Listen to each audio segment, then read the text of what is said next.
दोस्तों इस वीडियो के अंदर हम वॉल्केनो और प्लेट टेक्टोनिक से रिलेटेड जितने भी प्रीवियस ईयर क्वेश्चन हैं वो सॉल्व करेंगे। इस वीडियो से पहले हमने इंटीरियर ऑफ अर्थ और अर्थक्वेक के सारे प्रीवियस ईयर क्वेश्चन सॉल्व कर रखे हैं, तो वो भी आप देख लेना। उसका लिंक आपको डिस्क्रिप्शन में या फिर आई बटन में मिल जाएगा। तो ये जो टॉपिक है वॉल्केनो और प्लेट टेक्टोनिक, ये आप क्लास 11 की जो एनसीईआरटी है वहाँ से कर सकते हो। चैप्टर 3 और चैप्टर 4 जो है ये इसी पे बेस्ड है, ठीक है। फंडामेंटल ऑफ फिजिकल ज्योग्राफी की जो एनसीईआरटी है वहाँ से। तो चलिए अपनी वीडियो को स्टार्ट करते हैं। सबसे पहला क्वेश्चन हमारा एनडीए 1 2021 के अंदर पूछा गया है कि advantage of tectonic activity in Iceland include. तो टेक्टोनिक एक्टिविटीज़ की क्या एडवांटेज होती है आइसलैंड में, ठीक है। तो सबसे पहला क्या रखा है कि source of natural geothermal energy. अगला स्टेटमेंट कह रहा है क्रिएशन ऑफ न्यू लैंड, कि नया लैंड बन के आता है। और अगला कह रहा है कि अट्रैक्शन ऑफ टूरिज्म। तो इसमें से बतानी है हमारी कितनी स्टेटमेंट सही है। तो इसका दोस्तों करेक्ट ऑप्शन है वो आपका ऑप्शन नंबर सी है। ओनली 1 and 3 आर करेक्ट, ठीक है। जो न्यू लैंड है, नया लैंड नहीं बनता टेक्टोनिक एक्टिविटीज़ में। बाकी जो अट्रैक्शन ऑफ टूरिज्म है, वॉल्केनो एक बहुत बड़ा टूरिस्ट डेस्टिनेशन रहती है हमेशा से, ठीक है। तो ये भी सही है, और जो जियोथर्मल एनर्जी है ये भी सही है, ठीक है। तो option number C is the correct option. इसका सोर्स जो है वो डायरेक्ट एनसीईआरटी के अंदर नहीं मिला है। आगे बात करते हैं, which of the following phenomena might have influence the evolution of organism. तो इवोल्यूशन ऑफ ऑर्गेनिज्म में कौन सी फिनोमिना का इन्फ्लुएंस रहा होगा, कॉन्टिनेंटल ड्रिफ्ट और ग्लेशियल साइकिल। ये इसमें दो ऑप्शन दे रखे हैं, तो इसमें बताना आपको कौन सा सही है। ये हमारा प्रीलिम्स के अंदर पूछा गया है यूपीएससी के 2014 में। तो इसका दोस्तों जो करेक्ट ऑप्शन है वो आपका ऑप्शन नंबर सी है, बोथ 1 and 2। तो कॉन्टिनेंटल ड्रिफ्ट और ग्लेशियल साइकिल दोनों का रोल है जो इवोल्यूशन ऑफ ह्यूमन ऑर्गेनिज्म है उसमें, ठीक है। यहाँ पे आप देख सकते हो थोड़ी बहुत इन्फॉर्मेशन है जो कि वेबसाइट से उठाई गई है, क्योंकि एनसीईआरटी के अंदर इसके अंदर दे नहीं रखा था। आगे बात करते हैं, which of the following is surrounded by the belt of volcanoes called ring of fire. तो रिंग ऑफ फायर से कौन सा इनमें से ओशन है जो सराउंडेड है। ये हमारा सीएपीएफ 2005 के अंदर पूछा गया है। ये तो बहुत ज़्यादा इजी क्वेश्चन है वैसे। इसका जो करेक्ट ऑप्शन है दोस्तों पैसिफिक ओशन है। Option number D is the correct option. Source आप देख सकते हो पेज नंबर 32 पे, फंडामेंटल ऑफ फिजिकल ज्योग्राफी की जो एनसीईआरटी है क्लास 11 की, उसमें यहाँ पे दे रखा है इस डब्बे के कि जो रिंग ऑफ फायर या फिर रिंग ऑफ फायर, इसमें अलग अलग नाम होते हैं इसके रिंग ऑफ फायर के। रिंग ऑफ फायर भी कहते हैं, और कई एनसीईआरटी में रिंग ऑफ फायर भी दे रखा है, और कहीं कहीं पे इसको सरकम पैसिफिक बेल्ट भी बोलते हैं, ठीक है। तो ये आप नाम याद रखना। तो रिम ऑफ फायर यहाँ पे हमारा कहाँ पे पैसिफिक ओशन में है, ठीक है। तो इसलिए option number D is the correct option. आगे बात करते हैं, सीडीएस 1 2011 के अंदर पूछा है which of the following best explains the reason for eastern and western boundaries of Pacific Ocean experiencing frequent earthquake. तो इनमें से कौन सा रीज़न है जो कि पैसिफिक ओशन में वहाँ पे फ्रीक्वेंट अर्थक्वेक आते हैं, उनमें से कौन सा इनमें से दिए गए रीजन में से कौन सा वैलिड रीजन है। तो इसमें सबसे पहला कह रहा है there are deep ocean trenches along these margin, high mountain stretch along the continental margin adject the ocean, the current of the vast Pacific ocean continue to dash against the continental margin, और D कह रहा है हमारा the margin coincide with the plain margins। Okay, तो इसका दोस्तों जो correct option है वो आपका ऑप्शन नंबर डी है। इसका सोर्स जो है आपको पेज नंबर 35 पे क्लास 11 के एनसीईआरटी में मिल जाएगा। जब आप ये फिगर देखोगे और इस फिगर के नीचे का डिस्क्रिप्शन पढ़ोगे तो आपको कंसेप्चुअल क्लैरिटी होगी और उससे आप सॉल्व करोगे। डायरेक्टली वर्ड बाय वर्ड यहाँ पे नहीं दिया है, ठीक है। तो जो मार्जिन है बेसिकली ये मैंने, और ये वाला जो क्वेश्चन है हमने इसकी पिछली वाली वीडियो में भी सॉल्व किया था। तो ये जो मार्जिन है बेसिकली इसकी वजह से जो है ना, ये मार्जिन हमारी कॉन्साइड करती है। इस वजह से जो है यहाँ पे सिस्मिक एक्टिविटीज़ बहुत ज़्यादा होती हैं, और इसकी वजह से यहाँ पे अर्थक्वेक बहुत ज़्यादा आते हैं स्पेसिफिक प्लेट पे। आगे बात करते हैं, which of the following statement about ring of fire is correct. तो रिंग ऑफ फायर जो है ना दोस्तों वॉल्केनो के अंदर, ये बहुत ज़्यादा इंपॉर्टेंट टॉपिक है, ये आपको पढ़ के जाना है। हाँ, क्योंकि इसमें काफ़ी ज़्यादा क्वेश्चन पूछे जा रहे हैं, आप आगे भी देखोगे और पिछली वीडियो में भी देखा है आपने। तो स्टेटमेंट नंबर 1 कह रहा है it is a zone of conversion plate boundaries. 2 कह रहा है it is an active seismic and volcanic zone. और 3 कह रहा है it is associated with deep trenches. ये पूछा गया हमारा एनडीए 2018 के अंदर। तो इसका दोस्तों करेक्ट ऑप्शन है वो आपका ऑप्शन नंबर डी है। तीनों स्टेटमेंट सही है यहाँ पे 1, 2 और 3, ठीक है। यहाँ पे आप देख सकते हो पेज नंबर 35 पे।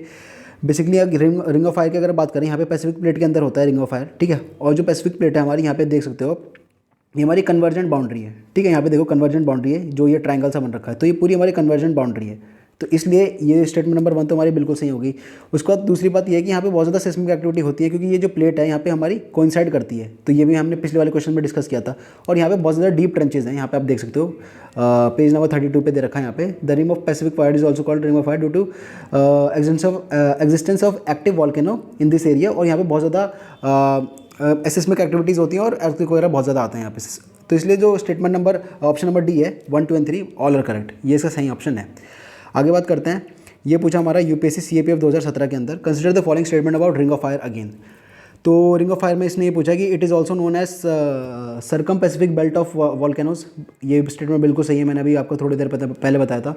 It is an active seismic zone, ये भी स्टेटमेंट सही है। और तीसरी स्टेटमेंट कह रहा है it is a zone of divergent plane margin. ये स्टेटमेंट बिल्कुल सही नहीं है। क्योंकि ये हमारी डाइवर्जेंट ना होकर ये कन्वर्जेंट है हमारे, ठीक है। तो इसलिए ऑप्शन नंबर 2 जो है ओनली 1 and 2 इज़ करेक्ट, ठीक है। Option number B is the correct option, ठीक है। इसका सोर्स की बात करें तो यहाँ पे आपको इसका सोर्स मिल जाएगा। देखो यहाँ पे जो बाउंड्री है यहाँ पे ये कन्वर्जेंट बाउंड्री है, ठीक है। जो ट्रायंगल वाली है ये पूरी ये कन्वर्जेंट बाउंड्री है, ना कि हमारी डाइवर्जेंट बाउंड्री है। तो यहाँ पे इसने बस इस स्टेटमेंट को चेंज करके कन्फ्यूज़ करा। अगला क्वेश्चन हमारा CAPF 2016 का है। Which of the following statement occurring circum Pacific belt are correct. तो इसमें बताना कौन सा करेक्ट है। It is an active volcanic ring, it is an active seismic ring, it is a divergent plate boundary. Again यहीं पे पकड़ा गया question, it is prone to tsunami. तो ये तीनों स्टेटमेंट हमारी सही है बजाय इसके, क्योंकि यहाँ पे डाइवर्जेंट दे रखा है बट यहाँ पे हमारा क्या है कन्वर्जेंट है, ठीक है, कन्वर्जेंट है। तो इसको देखते हुए जो हमारा करेक्ट ऑप्शन होगा दोस्तों वो हमारा 1, 2 and 4 ओनली होगा, यानी कि सी इज़ द करेक्ट ऑप्शन, ठीक है। आगे बात करते हैं। The plate tectonic is a scientific theory that describes the large scale motion of earth lithosphere. Which of the following statement regarding plate tectonic is not correct. इसमें से पूछा कौन सा करेक्ट नहीं है हमारा। स्टेटमेंट नंबर 1 कह रहा है the tectonic plates are composed of oceanic lithosphere and thicker continental lithosphere. Statement number 2 कह रहा है हमारा the tectonic plates are able to move because the earth lithosphere has a higher strength than the underlying atmosphere. C कह रहा है the earth lithosphere is broken up into tectonic plates. और D कह रहा है हमारा along divergent plate boundary subduction carries plates into the mental. तो इसमें से बताना हमें कौन सा करेक्ट स्टेटमेंट नहीं है। ये हमारा CDS 2 2014 के अंदर पूछा गया।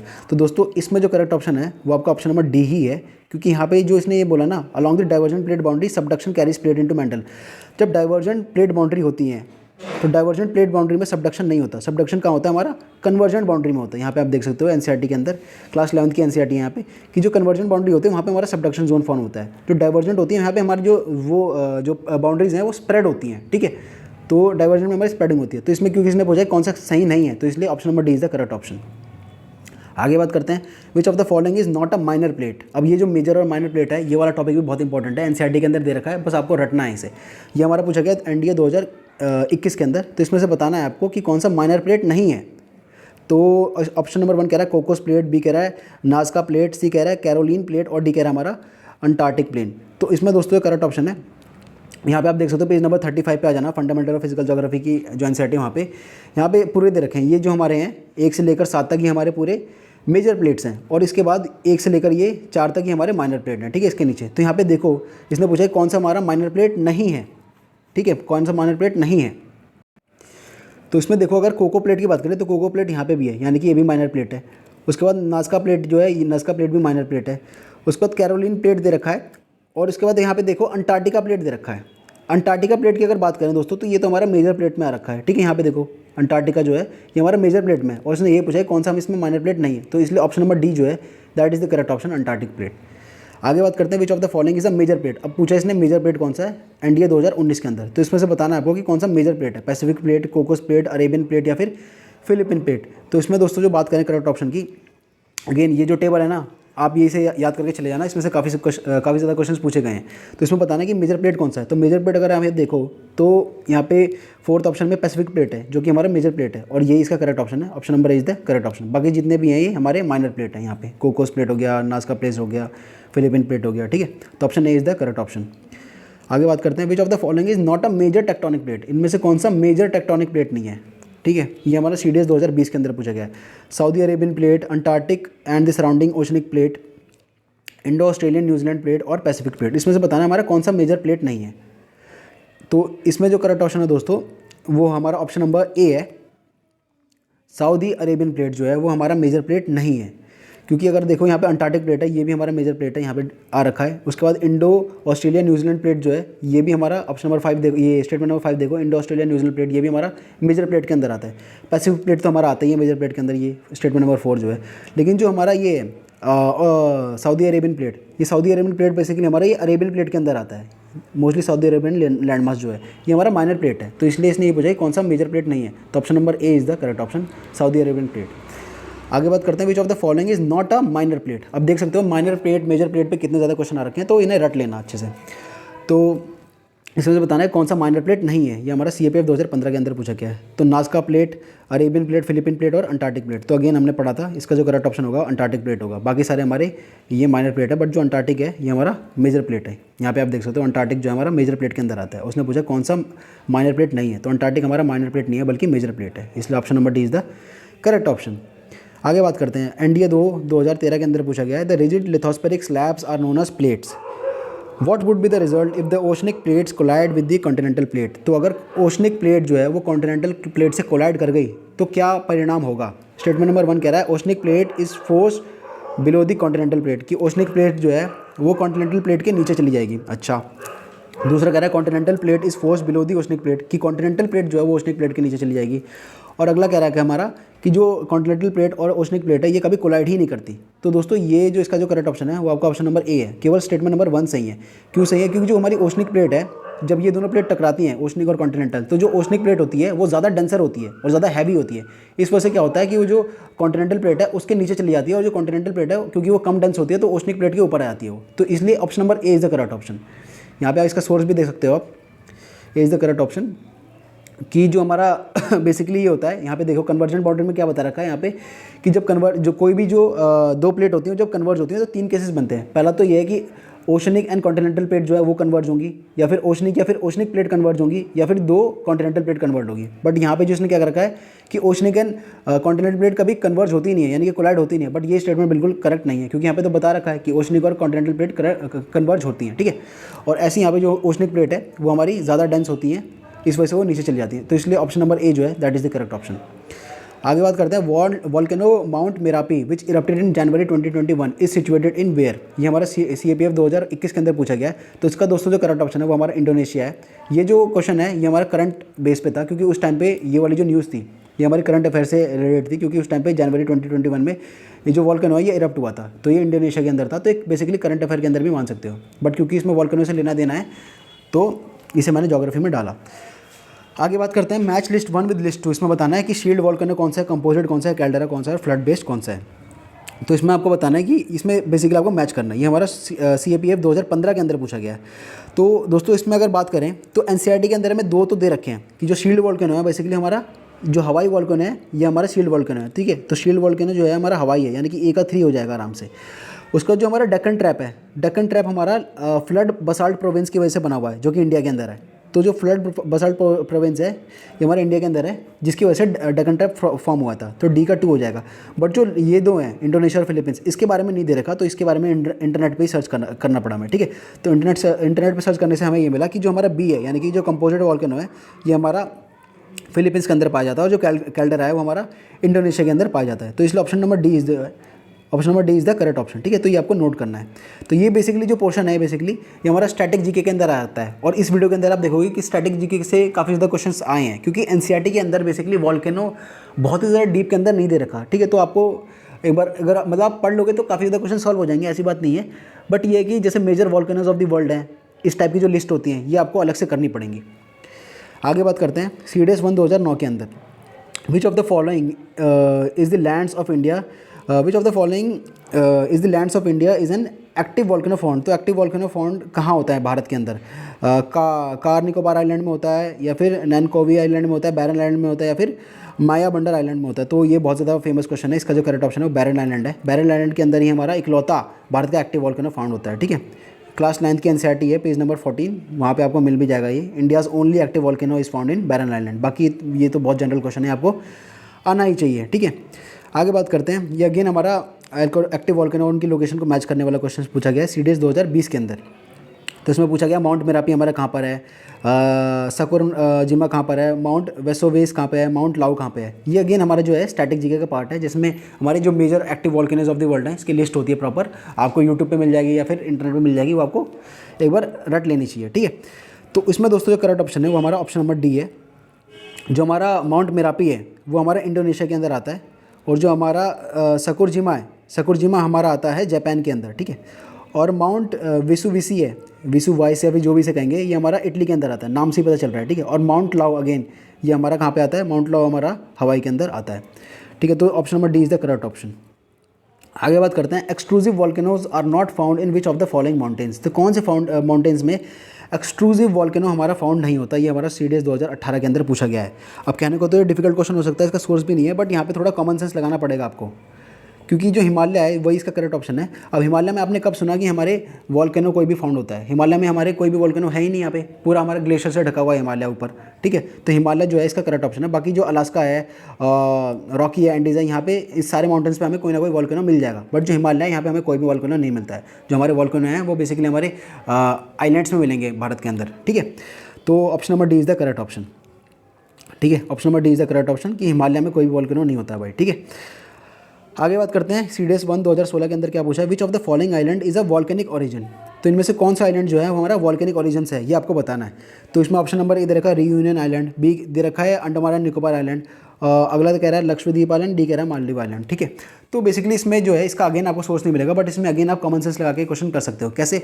जो अंडमान एंड निकोबार आइलैंड है, ये अगर आपने थोड़ा बहुत भी ज्योग्राफी पढ़ा होगा, जब आप पढ़ोगे क्लास 11 से या फिर कहीं से भी, तो जो अंडमान एंड निकोबार आइलैंड है बेसिकली इसके बारे में कहा जाता है कि ये हमारा आइलैंड बेसिकली एक माउंटेन रेंज है, उसका एक्सटेंशन है ये बेसिकली, कि एक सबमर्ज माउंटेन है, वो थोड़ा बहुत बाहर निकला हुआ है और वो हम अंडमान निकोबार आइलैंड कहलाते हैं, ठीक है। उसके बाद जो लक्षद्वीप आइलैंड है ये हमारा कोरल से बना होता है, ये बहुत ज़्यादा फेमस है, कोरल रीफ से बना होता है। मालदीव्स अगेन हमारा कोरल रीफ से बना होता है, ठीक है। तो ये दोनों वॉल्केनिक ओरिजिन से फाउंड होने का इन तीनों का मतलब ही नहीं है, इसलिए जो इसका करेक्ट ऑप्शन होगा वो ए होगा, रियूनियन आइलैंड, ठीक है। यहाँ पे आप देख सकते हो इसका जो सोर्स है। बाकी ये अंडमान मैंने जो चीज़ बताई थी, it is an extension of Arakan Yuma mountain, ठीक है। जो अराकन यूमा माउंटेन है इसका एक्सटेंशन है अंडमान, ठीक है। उसके ऊपर जो है ये जो अराकन माउंटेन है ये नीचे समुद्र के अंदर धंसा पड़ा है, डूबा हुआ है बेसिकली, और थोड़ा बहुत टिप बाहर है उसकी, और उसी को हम अंडमान निकोबार आइलैंड बोलते हैं। और जो लक्षद्वीप और मालदीव है ये तो हमारे कोरल से बना होता है। तो रियूनियन आइलैंड जो है ये हमारा वॉल्केनिक ओरिजिन है। Option number A is the correct option. Elimination से आपको ये करना था। आगे बात करते हैं सीएपीएफ 2012 के अंदर क्या पूछा है, which of the following is a dormant volcano. इनमें से कौन सा डोरमेंट वॉल्केनो है? ये वाला क्वेश्चन बहुत ज़्यादा फेमस है क्योंकि ये किसी और एग्जाम में भी पूछा गया है। तो इसका जो करेक्ट ऑप्शन है वो आपका ऑप्शन नंबर ए है, माउंट किलिमंजारो जो है ये आपका डोरमेंट वॉल्केनो है, ठीक है। आगे बात करते हैं, a large body of magnetic material that cools in the deeper depth of earth crust and develops in form of large dome is known as. तो इसका क्या करेक्ट ऑप्शन होगा? ये हमारा एनडीए 2021 के अंदर पूछा गया है। तो बैथोलिथ होगा, लैकोलिथ होगा, लेपोलिथ होगा या फिर फैकोलिथ होगा। तो इसका दोस्तों जो करेक्ट ऑप्शन है वो आपका ऑप्शन नंबर ए है, बैथोलिथ कहते हैं इस टाइप की चीज़ को। जो सोर्स है आपको अगेन मिल जाएगा पेज नंबर 25 पे, fundamental of physical geography class 11, वहाँ पे आपको मिल जाएगा यहाँ पे इंटीरियर ऑफ अर्थ जो चैप्टर है वहाँ पे कि बैथोलिथ में कि large body of magnetic material that cools in the deeper depth of the earth crust develop into form are large domes, ठीक है। जो डायरेक्टली हमारा ये स्टेटमेंट यहीं से उठाई गई है। तो इसका जो करेक्ट ऑप्शन है ऑप्शन नंबर ए है, बैथोलिथ। आगे बात करते हैं, एनडीए 1 2011 के अंदर क्या पूछा है, which of the following statement regarding the Deccan trap is या आर करेक्ट। तो डेक्कन ट्रैप से रिलेटेड पूछा है इसमें। तो intense volcanic activity is in the form of fissure eruption took place towards the end of the cretaceous period. The volcanic lava spread out on horizontal sheets. The regal soil found here is rich in nitrogen. तो इसमें से बताना आपको कौन सी statement सही है। तो इसमें दोस्तों अगर बात करें तो ये बात बिल्कुल सही है कि जो हमारे डेक्कन ट्रैप है यहाँ पे हमारी वॉल्केनिक एक्टिविटी से ही जो डेक्कन ट्रैप है वो हमारा फाउंड हुआ था, ठीक है। यहाँ पे जो हमारा डेक्कन ट्रैप है ये प्रॉपर ये हमारा वॉल्केनिक एक्टिविटी से ही फाउंड हुआ था। और यहाँ पे जो लावा था, लावा बहुत ज़्यादा स्प्रेड हुआ, उसकी वजह से क्या हुआ, जब वो कूल हुआ तो यहाँ पे जो सॉइल पाया गया वो हमारा ब्लैक सॉइल पाया गया। आपको ये पता है ब्लैक सॉइल को क्या बोलते हैं? दूसरा नाम ब्लैक सॉइल का रिगल सॉइल है, ठीक है। अब ब्लैक सॉइल काफ़ी ज़्यादा रिच होता है, बट वो नाइट्रोजन में रिच होता है। जो भारत का ब्लैक सॉइल है वो नाइट्रोजन में रिच होता ही नहीं है। इनफैक्ट जो भारत के जितने भी सॉइल हैं वो उसमें नाइट्रोजन और फॉस्फोरस है ही नहीं। ये आप नोट कर लेना, किसी भी क्वेश्चन में आपको सॉल्व करने में ईजी होगा। जो नाइट्रोजन है और फॉस्फोरस है वो किसी भी सॉइल में नहीं है, चाहे वो लेटराइट सॉइल हो, ब्लैक सॉइल हो, रेड सॉइल हो, माउंटेन सॉइल हो, कोई भी हो, ठीक है। तो जो ये वाली स्टेटमेंट है, the regal soil found here is rich in nitrogen, ये बिल्कुल गलत है। और इसलिए जो ऑप्शन नंबर ए है 1 और 2 ओनली, ये इसका करेक्ट ऑप्शन है, ठीक है। Option number A is the correct option, क्योंकि जो भारत का कोई भी सॉइल है उसमें नाइट्रोजन पाया ही नहीं जाता, ठीक है। तो ये इस क्वेश्चन का ये वाला कैच था जो आपको पकड़ना था। तो ये देख सकते हो option number A is the correct option, ठीक है। पेज नंबर 12 पे आपको मिल जाएगा कि जो हमारा डेक्कन ट्रैप है यहाँ पे ब्लैक सॉइल पाया जाता है और यहाँ पे वॉल्केनिक ओरिजिन होता था, ठीक है। इसलिए जो स्टेटमेंट नंबर दोनों है ये तो सही है, बट जो ब्लैक सॉइल यहाँ पे है ये नाइट्रोजन पाया जाता ही नहीं है। इनफैक्ट भारत की किसी भी सॉइल में ब्लैक सॉइल नाइट्रोजन हमारा पाया नहीं जाता। नाइट्रोजन और फॉस्फोरस दोनों चीज़ पाई नहीं जाती।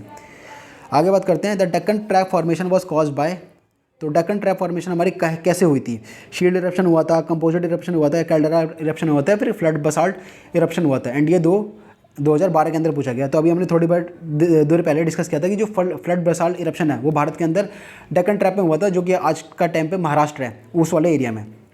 यहाँ पे आप देख सकते हो क्लास 11 की जो फंडामेंटल ऑफ फिजिकल ज्योग्राफी है पेज नंबर 27 का आपको मिल जाएगा। The Deccan trap from India presently covering most of the Maharashtra plateau are much a larger flood basalt province. ठीक है, तो फ्लड बसाल्ट प्रोविंस था हमारा डक्कन ट्रैप। ठीक है, तो डायरेक्ट हमारे एनसीईआरटी के अंदर आपको मिल जाएगा। Option number D is the correct option. आगे बात करते हैं, composite volcanic cone is also called stratocone because, ये हमारा सीडीएस 2013 के अंदर पूछा गया है। तो कंपोजिट वॉल्केनिक कोन को हम स्ट्रेटाकोन क्यों बोलते हैं, ये इसमें पूछा गया है। तो इसका जो करेक्ट ऑप्शन है वो ऑप्शन नंबर ए है। Alternate sheet of lava and pyroclastic material की वजह से इसे हम स्ट्रेटाकोन बोलते हैं। ये पेज नंबर क्लास 11 की जो एनसीईआरटी पेज नंबर 24 पे आपको मिल जाएगा कि these volcanoes often result in explosive eruption along with lava. Large quantities of pyroclastic material and ashes are found and in the formation of layer। ठीक है, तो ये आपको डायरेक्टली यहाँ पे मिल जाएगा। बट इसमें ये नहीं देखा कि इस वजह से composite volcano are called stratocone NCERT के अंदर। ठीक है, तो ये आपको अलग से वेबसाइट के अंदर मिलेगा। तो इसका जो इनफैक्ट जो एनीवेज जो इसका करेक्ट ऑप्शन है वो आपका ऑप्शन नंबर ए ही है। ठीक है, डायरेक्टली आपको नहीं मिला, बट थोड़ा बहुत आपको दिमाग लगाना पड़ेगा। अगला क्वेश्चन हमारा सीडीएस 1 2022 के अंदर पूछा गया है। क्या कह रहा है, individual lava flows are normally only a few feet thick but over a long period of time repeated flow may build up a volcano. Such volcano are termed as what? Shield volcano, composite volcano, strato volcano या फिर centrical volcano। तो इसका दोस्तों जो correct option है वो आपका option number A है। जो शील्ड वॉल्केनो होता है वो इस टाइप के जो लावा फ्लो होता है उसकी वजह से शील्ड वॉल्केनो बनता है, क्योंकि जो शील्ड वॉल्केनो है उसकी हाइट बहुत ज़्यादा नहीं होती। ठीक है, 5 मीटर मतलब बहुत कम इसकी हाइट होती है। ठीक है, यहाँ पे उसकी थोड़ी बहुत इन्फॉर्मेशन दे रखी है, डायरेक्टली हमारा एनसीईआरटी के अंदर आपको नहीं मिला है। ठीक है, आपको ये जीसी लॉन्ग के अंदर मिल जाएगा अच्छे से। तो इसका जो करेक्ट ऑप्शन है वो आपका ऑप्शन नंबर ए है, शील्ड वॉल्केनो। आगे बात करते हैं, what is the depression at the top of the volcano forming a volcanic eruption called. ये हमारा CAPF 2021 के अंदर पूछा गया है। क्या बोलते हैं हम वॉल्केनो के जो टॉप पे जो डिप्रेशन है इसे चेम्बर, वेंट, सिंडर या फिर क्रेटर। तो इसका दोस्तों जो करेक्ट ऑप्शन है वो हमारा क्या है, क्रेटर है। कि जो टॉप में जो डिप्रेशन होता है वॉल्केनो के उसे हम क्रेटर बोलते हैं। ठीक है, option number D is the correct option. अब अगेन ये वाली जो चीज़ें हैं डायरेक्टली आपको एनसीईआरटी में नहीं मिलेगी, बट ये जो कुछ टॉपिक हैं आपको अलग से करने पड़ेंगे, चाहे आप वेबसाइट से करो या फिर यूट्यूब से करो। मतलब कोई भी एक जैसे वॉल्केनो पढ़ रहे हो तो आप एक बार वॉल्केनो यूट्यूब पर भी किसी टीचर से पढ़ लो। ठीक है, अच्छे से, और एनसीईआरटी तो पढ़ ही लो बिल्कुल भी। आगे बात करते हैं, which of the following statement about volcano are correct. CDS 1 2023 के अंदर पूछा गया है कि the strength of volcano is measured by volcanic explosive index. Iceland and Philippines were created by volcanic activity. Volcano soils are rich and deep and fertile and allow intensive agriculture to take place. तो दोस्तों इसका जो correct option है वो आपका option number D है, 1, 2 and 3। ठीक है, ये तीनों स्टेटमेंट सही हैं कि जो स्ट्रेंथ ऑफ वॉल्केनो होता है उसे हम मेजर करते हैं वॉल्केनिक एक्सप्लोजिव इंडेक्स से, ये आपको याद रखना है। आइसलैंड और फिलीपींस जो है वॉल्केनिक एक्टिविटी से बने थे, और जो ये है वो जो हमारी वॉल्केनो होता है बेसिकली वॉल्केनिक लावा होता है वो बहुत सारे मिनरल्स में रिच होता है। ठीक है, तो इसलिए ऑप्शन नंबर डी जो है 1, 2 एंड 3 ये बिल्कुल सही है। हालांकि जो स्टेटमेंट नंबर 2 है इसमें थोड़ी बहुत कंट्रोवर्सी हो सकती है कि ये आइसलैंड और फिलीपींस तो वॉल्केनिक एक्टिविटी से बना है, बट आइसलैंड का बहुत ज़्यादा श्योर नहीं है। बट कुछ वेबसाइट्स ने दिखाया कि आइसलैंड भी बना हुआ है, तो इस वजह से मैंने जो देखा है वो option number D is the correct option मेरे हिसाब से। आगे बात करते हैं, NDA 1 2016 में ये क्या पूछा है इसने कि स्टेटमेंट 1 कह रहा है हमारा volcanic eruption is accompanied by earthquake, कि जब वॉल्केनिक इरप्शन होता है तो साथ ही साथ अर्थक्वेक भी आ जाता है। जनरली ये देखा गया है ट्रेंड। स्टेटमेंट नंबर 2 कह रहा है कि volcanoes erupt water vapours and dust particles in the atmosphere. Volcano जो जब इरप्ट होता है तो वो अपने एटमॉस्फेयर में वाटर वेपर भी भेजता है और डस्ट पार्टिकल भी भेजता है, जो कि बिल्कुल सही बात है। ठीक है, तो इसका जो करेक्ट ऑप्शन होगा वो आपका इन दोनों में से होगा। ठीक है, बोथ स्टेटमेंट आर करेक्ट, क्योंकि जब अर्थक्वेक के मतलब मेजर कॉज पढ़ोगे आप जब एनसीईआरटी के अंदर, तो उसमें वॉल्केनो भी एक मेजर कॉज है कि जब वॉल्केनिक इरप्शन होता है तो अर्थक्वेक आ जाता है। ठीक है, तो ये तो बिल्कुल सही है। उसका जो वॉल्केनो जब इरप्ट होगा तो ऑब्वियसली बात है कि जो डस्ट पार्टिकल है वो भी एग्जिट करेगा एटमॉस्फेयर में, और जो वाटर वेपर होंगे उसके आसपास के वाटर जो होगी वो वाटर वेपर में कन्वर्ट करके एटमॉस्फेयर में रिलीज करेगा।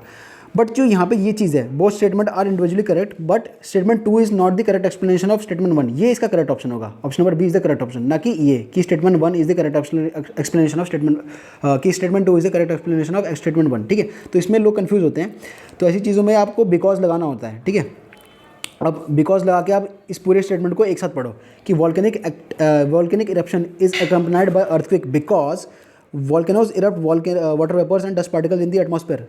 ऐसा तो नहीं होता, इसकी वजह से थोड़ा ना होता है अगर अर्थक्वेक आता है। ठीक है, तो जब बिकॉज लगा के पढ़ोगे तब आपको समझ में आएगा इस टाइप की सिचुएशन से कैसे डील करना है। तो इसलिए ऑप्शन नंबर बी जो है that is the correct option. आगे बात करते हैं, तो ये हमारे सारे प्रीवियस ईयर क्वेश्चन हो गए हमारे वॉल्केनो से रिलेटेड और प्लेट टेक्टोनिक से रिलेटेड। ठीक है, तो this was all about this video. और दोस्तों अब क्योंकि जो सीडीएस का एग्जाम है वो बहुत ज़्यादा करीब आ रहा है, तो हम ज्योग्राफी में जो बेसिकली मेजर टॉपिक्स हैं जो ज़्यादा ग्रेविटी होल्ड करते हैं, जैसे हमने अर्थक्वेक कर लिया, वॉल्केनो कर लिया, ठीक है, और जो मेजर स्टेट है उसकी भी वीडियो मैंने रिलीज़ कर दी है। तो जो कुछ टॉपिक्स हैं उनके प्रीवियस ईयर क्वेश्चन हम करेंगे, क्योंकि जो ज्योग्राफी है वो अपने आप में बहुत ज़्यादा वास्ट सब्जेक्ट है, तो पूरा 100% तो सिलेबस नहीं कवर हो पाएगा, बट जो मेजर टॉपिक है वो हम डेफिनेटली कर लेंगे, ठीक है। तो मिलता है आपको अगली वीडियो में, तब तक के लिए जय हिंद, जय भारत।